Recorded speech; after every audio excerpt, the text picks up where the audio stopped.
மதம் தோன்றியது எப்போது, அது வளர்ந்தது எப்படி, வீழ்ச்சியை கண்டது ஏன் என்ற பல விஷயங்களை ஆராய்கிறது இந்த தொகுப்பு. ஜெயின் மதம் அல்லது சமண மதம் ஹிந்து மதத்தில் இருந்து துளிர்த்த மதம். இம்மதம் அஹிம்சையை வலியுறுத்தும் மதமாகும். அஹிம்சை, சுதந்திரம், பரந்த மனம் ஆகியவை இந்த மதத்தின் முக்கிய கொள்கை. அதோடு உண்மை, திருடாமை, கற்பு நெறி ஆகியவையும் அந்த மதத்தவர்கள் கடைபிடிக்க வேண்டிய கொள்கைகளாகும். சமண மதத்தை 24 தீர்த்தங்கராக்கள் தான் உருவாக்கி வளர்த்து எடுத்துள்ளனர். அவர்களில் முதல் தீர்த்தங்கரா ரிஷபநதா ஆவார். கடைசி மற்றும் 24வது தீர்த்தங்கரா மகாவீரா. மூத்த தீர்த்தங்கராவின் காலம் கிட்டத்தட்ட கிமு 10ஆம் நூற்றாண்டு என்று சொல்லப்படுகிறது. சமண மதம் தோன்றி 3000 வருடங்கள் ஆகிறது. புத்தரின் காலம் கிமு 6ஆம் நூற்றாண்டு. ஆக சமண மதம் புத்த மதத்தை காட்டிலும் மூத்ததாகும். கடைசி தீர்த்தங்கரான மகாவீரரின் காலத்தில் சமண மதத்திற்கும் புத்த மதத்திற்கும் பெரும் போட்டி நடைபெற்றது. கடவுள்தான் உலகை படைத்தார் என்பதையோ, அவர்தான் இந்த பிரபஞ்சத்தை கட்டுப்படுத்துகிறார் என்பதையோ சமண மதத்தின் கோட்பாடுகள் மறுக்கிறது. ஆத்மாவிற்கு மறுபிறப்பில் இருந்து நிரந்தர விடுதலை கொடுப்பதே சமணத்தின் முக்கிய நோக்கம். இம்மதத்தில் திகம்பரா மற்றும் ஸ்வேதம்பரா என 2 பிரிவுகள் உள்ளன. இவர்களின் முக்கிய திருவிழாக்கள் பாரிஷானா, மகாவீர் ஜெயந்தி மற்றும் தீபாவளி. மகாவீரர் மோட்சம் அடைந்த நாளை தீபாவளியாக கொண்டாடுகிறார்கள். எண்ணம், சொல், செயல் ஆகிய 3லும் பிற உயிருக்கு தீங்கை ஏற்படுத்தக்கூடாது என்பதும் சமணர்களின் அடிப்படை கொள்கை.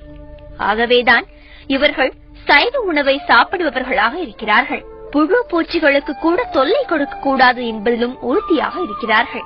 வீட்டில் இருக்கும்போது கொசுவோ பூச்சியோ கடித்தால் அதை அடித்துக் கொள்ளாமல் பத்திரமாக வெளியேற்றுவர். சிலர் பாலை கூட குடிப்பதில்லை. ஏனெனில் கன்றுக்கான பாலை மனிதர்கள் கறப்பது தவறு என்பதுதான்.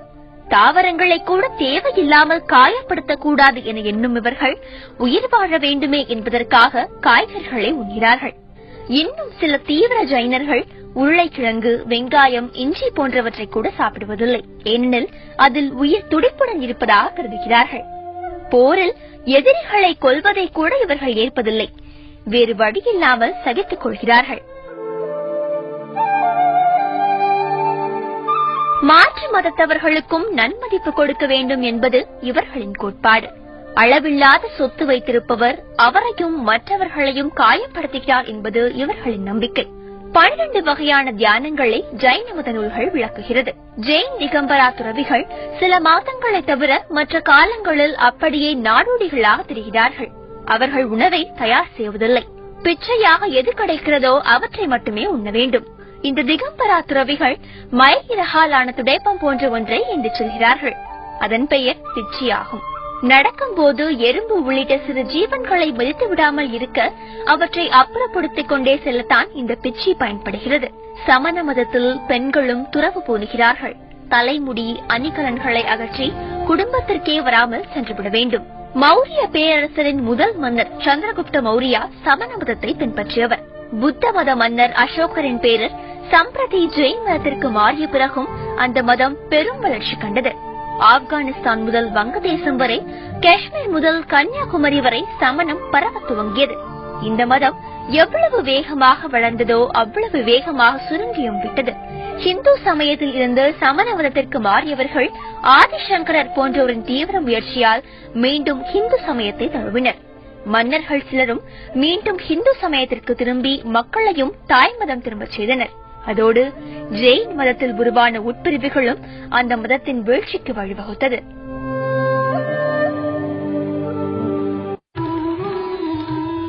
ஏழாம் நூற்றாண்டில் தமிழகத்தில் திருஞான சம்பந்தர் மற்றும் அப்பரால் ஹிந்து மதத்தில் பெரும் புரட்சி விளைத்தது.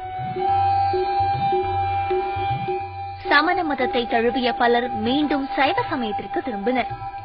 திருஞான சம்பந்தர் பாண்டிய மன்னர் கூன் பாண்டியனின் வெப்ப நோயை போக்கி அவனது வளைந்த உடலை நேராக நிமிர்த்தி மீண்டும் சைவத்திற்கு மாற்றியதாக வரலாறு சொல்கிறது. அப்போது 8000 ஜைனர்களின் கூன் பாண்டியன் கொன்றதாகவும் கூறப்படுகிறது. கிபி 7ஆம் நூற்றாண்டில் அப்பரின் முயற்சியால் பல்லவ மன்னர் முதலாம் மகேந்திரவர்மன் சமணத்தில் இருந்து சைவத்திற்கு திரும்பினார். 11ஆம் நூற்றாண்டில் கர்நாடகாவில் லிங்காயத் சைவர்கள் ஏராளமான சமண கோவில்களை அழித்து கோவில்களாக மாற்றினர். ஹோய்சால மன்னர் விஷ்ணுவர்தனா ராமானுஜரால் சமணத்தில் இருந்து வைணவத்திற்கு திரும்பினார். அதன்பின் கர்நாடகாவில் வைணம் தழைத்தது. இந்த மன்னர் சமணர்களை எண்ணெய் செக்கில் போட்டு பிழிந்ததாகவும் சொல்லப்படுவதுண்டு. கிமு 3ஆம் நூற்றாண்டில் புத்த மன்னர் அசோகர் 18,000 சமணர்களை கொன்றதாக கூறப்படுகிறது.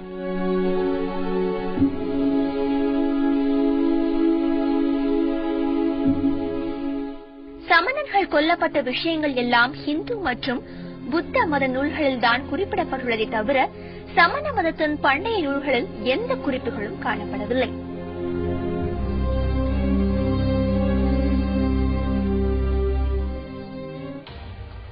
அதன்பின் 11ஆம் நூற்றாண்டில் முகலாய மன்னர்களின் ஆதிக்கத்தின் போதும் ஏராளமான சமண கோவில்கள் இடிக்கப்பட்டு மசூதிகளாக மாற்றப்பட்டன. சமணர்கள் இஸ்லாமியர்களாகவும் மாற்றப்பட்டனர். சமண புத்தகங்களுடன் சேர்ந்து சமணர்களும் எரிக்கப்பட்டனர். அந்த காலகட்டத்தில் சமணர்களுக்கு இந்து சமயத்தைச் சேர்ந்த மன்னர்கள் ஆதரவாக இருந்துள்ளனர்.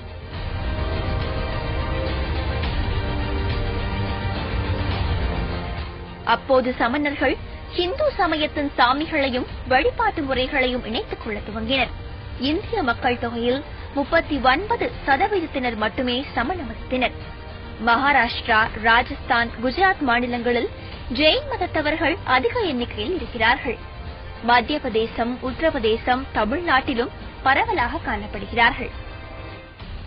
ஸ்வஸ்திகா எனப்படும் இந்த சின்னம்தான் ஜெயின் சமூகத்தின் முக்கிய அடையாளம்.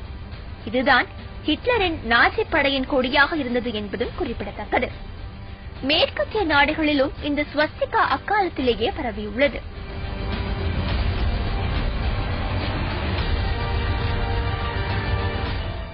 பாகுபலி இந்த மதத்தைச் சேர்ந்த முக்கிய மன்னர். கர்நாடக மாநிலம் ஸ்ரவணபேலகோலா பகுதியில் இருக்கும் இவரது மிகப்பெரிய சிலை இது. 10ஆம் நூற்றாண்டில் கட்டப்பட்ட இந்த சிலையின் உயரம் 18 மீட்டர் ஆகும்.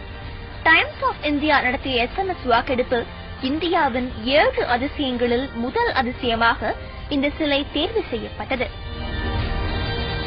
அக்காலங்களில் மலைகளில் உள்ள பாறைகளை குடைந்து கோவில்கள், சிலைகள் நிறுவுதல், காலத்தால் அழியாத ஓவியங்களை வரைதல் போன்றவற்றில் சமண மதத்தவர்கள் அதிக ஈடுபாடு காட்டினார்கள். எல்லோரா குகை கோவில்கள் அதற்கு சிறந்த எடுத்துக்காட்டு. கஜுராஹோவிலும் பல கோவில்கள் சமண கோவில்களே.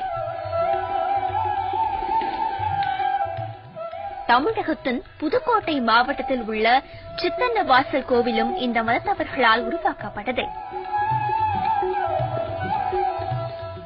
தீர்த்தங்கராக்கள் நின்ற நிலையிலோ அல்லது அமர்ந்த நிலையிலோ தியானம் செய்வது போன்ற ஓவியங்கள், சிலைகள் ஆங்காங்கே நிறுவப்பட்டுள்ளன.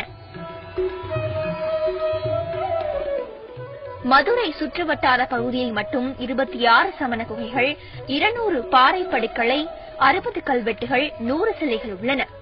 தொல்காப்பியம், நாலடியார், சிலப்பதிகாரத்தில் சமண மதத்தை பற்றி பல விஷயங்கள் குறிப்பிடப்பட்டுள்ளன.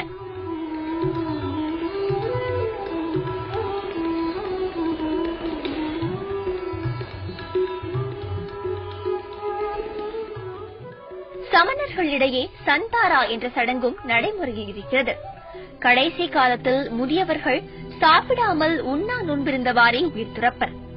இந்தியாவில் 40 முதல் 60 லட்சம் பேர் இந்த மதத்தை பின்பற்றுபவர்களாக இருக்கிறார்கள்.